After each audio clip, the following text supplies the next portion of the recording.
because we're now like an island that has no water, like we're stranded. And it's been taken from us, but it's not just been taken, we decided to give it up. And John de Courcy Ireland says that sometime at the very start of our independence, and actually just that springs to my mind, 60 years ago today, we became a republic. Today or yesterday, I'm not quite sure, we became a republic because up to then we were a free state where the King of England could actually speak for us. And I don't even know if we remember that. We had only shortly got our independence when we gave up our waters. And we have given it up and it's been taken from us. We have to look back into where we can go as an island. But we have lost, you see, so much because we were sold concrete-eyed dreams. I actually have a little piece here from Martin Luther in 63. 100 years later, the Negro lives on a lonely island of poverty in the midst of a vast ocean of material prosperity. Couldn't that be a lot of us? In this vast ocean of prosperity, where have we gone as an island? And we as individuals and as an island nation become a very isolated people now where we have to crawl our way back in and the only way we can do it, and there'll be something maybe later on this year again that will come up, and that will be the Lisbon Treaty. And we, as fishing people, will be looking for support. Not that I am anti-Europe, not that I don't appreciate that we did get very good things and we've got roads and lots of good, but we have given up a lot and they need us to join Lisbon. And when we want something from them, we want our seas back. We want control so that we can protect our fisheries, because it will not be there. And the fisheries doesn't belong to fishermen, it's belong to all of us. The waters belong to all of us. It's as important as our natural heritage, as Newgrange, the Ardagh Chalice. It's what makes us unique. They talk in Europe about the stakeholders being involved. And they talk about the outermost regions. That's us, like we're living somewhere beyond Iceland, maybe somewhere up alongside Greenland. They have taken so much from our waters that people say to us, but we've gotten enough of that from Europe. We've given a load back. We've given 200 billion, as I said, and we now need to get something and more back. Like I said, we cannot export our people. I do not want to export my kids. I want them to start here. And we have to start finding in ourselves a way forward. We have to keep, like Ray said, what do we want? And this is what I've asked our TDs. What do we want?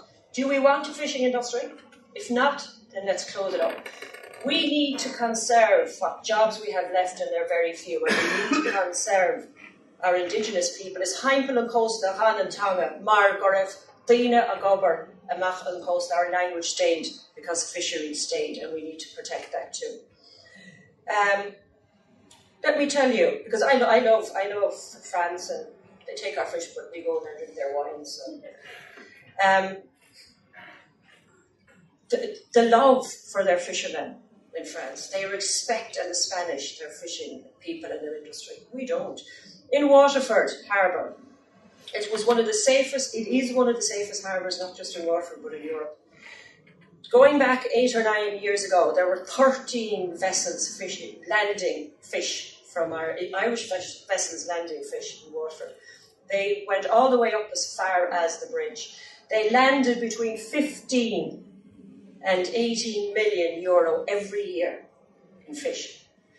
Those boats had 6 and 7 people working on them who would go up to town and spend money. They bought food for the boats, which maybe might be 500 or 600 per landing. So it was a huge industry, and then they got a notice saying that it was being sold. It was being sold to a private company or developer for a quick buck because they were building apartments. They've never been built. There's a gate across there, it's closed. The boats are gone. And from that 13 boats who were bringing in 15 to 18 million, we today only have 5 of them a few years later because they know safe harbour to go. That would not happen in Europe. And I go down to the south of France to places like Sète, where the boats come all the way up the river and there's a whole activity and a life there. But because the boats are landing and you can walk along the quay and you get your fish. And this is the life, this is the appreciation we've lost. But John de Courcy says this in his book. He says, somewhere shortly after we gained independence, we decided to turn our back on the sea. We decided not to become an island nation anymore. In fact, we may have more in common with people that live in London or New York or Paris and the cities than we do with coast people around the coast. Maybe it's something in us that, because of the famine, has left something in us. Maybe because people used to say it's a famine food.